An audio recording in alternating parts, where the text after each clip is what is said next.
Hello എല്ലാവർക്കും നമ്മുടെ പുതിയൊരു വീഡിയോയിലേക്ക് സ്വാഗതം. അപ്പോൾ രാവിലെ തന്നെ ഇന്ന് ഞാൻ എഴുന്നേറ്റിട്ട് കൈയോടെ തന്നെ അടുക്കളയിലെ കാപ്പിയുടെ പരിപാടികളെല്ലാം ഒതുക്കിയിട്ടുണ്ട്. എന്നിട്ട് പോയി കുളിച്ചിട്ട് വന്നിട്ടാണ് വിളക്ക് കത്തിക്കാനുള്ള കാര്യങ്ങളൊക്കെ നോക്കിയത്. പിന്നെ വീട് അടിച്ചു വാരി തുടച്ചിട്ട് നമ്മൾ വീടിന് മുറ്റത്ത് പടിയിലും പിന്നെ വീടിനകത്ത് വിളക്കൊക്കെ കത്തിച്ചു. അപ്പോൾ ഇന്ന് രാവിലെ കഴിക്കാനായിട്ട് ഇടിയപ്പവും കറിയൊക്കെയാണ്. രാവിലെ തന്നെ അതെല്ലാം കഴിച്ചിട്ട് നമ്മൾ ഒളവക്കാട്ട് ചേച്ചിയുടെ വീട്ടിലോട്ട് പോകാനായിട്ട് ഇറങ്ങിയതാണ്. അപ്പോൾ അവരുടെ വീടിൻ്റെ താഴത്തെ അമ്പലത്തിലാണ് ഉത്സവമാണ്. നമ്മൾ ആ ഉത്സവത്തിനായിട്ടാണ് പോകുന്നത്. നമ്മൾ ചെന്നപ്പോൾ തന്നെ അവർ അമ്മയും മോളൊക്കെ ഭയങ്കര പാചകത്തിലൊക്കെ ആയിരുന്നു. പിന്നെ കുറേ നേരം നമ്മൾ അവിടെ ഇരുന്ന് കഴിഞ്ഞപ്പോഴത്തേന് ഉച്ചയായി. സദ്യയൊക്കെ റെഡി ആയിട്ടുണ്ടായിരുന്നു. ചെറിയ രീതിയിലുള്ള സദ്യയൊക്കെ അവർ റെഡിയാക്കിയിട്ടുണ്ടായിരുന്നു. പിന്നെ അന്ന് പരിപ്പൊക്കെ കൂട്ടി നല്ലൊരു പിടി പിടിച്ചിട്ടുണ്ടായിരുന്നു. പായസമായിട്ട് സേമിയ പായസമായിരുന്നുള്ളത്.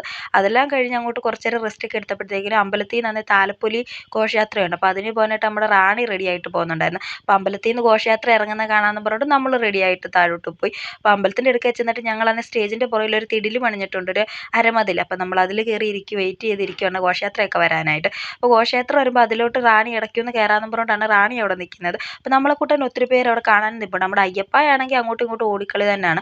അമ്പാടിക്കണം വലിയ അമ്മാവന്മാരുടെ കൂട്ട് ഓരോന്നൊക്കെ കണ്ടുകൊണ്ട് ഇങ്ങനെ നിൽപ്പുണ്ടായിരുന്നു. ഇങ്ങനെയുള്ള രൂപങ്ങളും ഘോഷയാത്രയുടെ കൂടെ ഉണ്ടായിരുന്നു. പിന്നെ നമ്മുടെ പൂക്കാവടിയൊക്കെ ഉണ്ടായിരുന്നു. ഈ രൂപങ്ങളെ കണ്ടുകൊണ്ടാണ് അയ്യപ്പായും അമ്പാടിക്കണ്ണനും അന്താളിച്ച് നോക്കിയിരിക്കുന്നത്. അപ്പോൾ നമ്മളിത് കണ്ടുകൊണ്ട് മനസ്സുകൊണ്ട് ഓർത്ത് അയ്യോ ഈ ചൂടും പിടിച്ച് ഇവർ എത്ര നേരം ഈ രൂപത്തിൻ്റെ അകത്ത് ഇങ്ങനെ നിൽക്കണം എന്നുള്ളത്. അപ്പോൾ ആണെങ്കിൽ ഇപ്പോൾ ഈ ഘോഷയാത്ര ഒരു 5 മണിക്ക് പോയതാണ്. ഘോഷയാത്ര തിരിച്ചു വരാൻ നല്ലതായിട്ട് താമസിച്ചിട്ടുണ്ടായിരുന്നു. 10 മണിയൊക്കെ ആയപ്പോഴാണ് വന്നത്. അപ്പോൾ അവരെല്ലാവരും അങ്ങോട്ട് ഘോഷയാത്രയുടെ കൂടെ പോകാനായിട്ട് ഇറങ്ങി. അമ്പലം മലനട ആയതുകൊണ്ട് തന്നെ കൊടിയായിരുന്നു ഘോഷയാത്രയുടെ കൂടെ പോയത്. അപ്പോൾ ഘോഷയാത്ര പോയി കഴിഞ്ഞ് നമ്മൾ നേരെ വീട്ടിലേക്ക് തിരിച്ചു പോന്നു. ബാക്കി വിശേഷങ്ങൾ അടുത്ത വീഡിയോയിൽ കാണാം. Okay, by.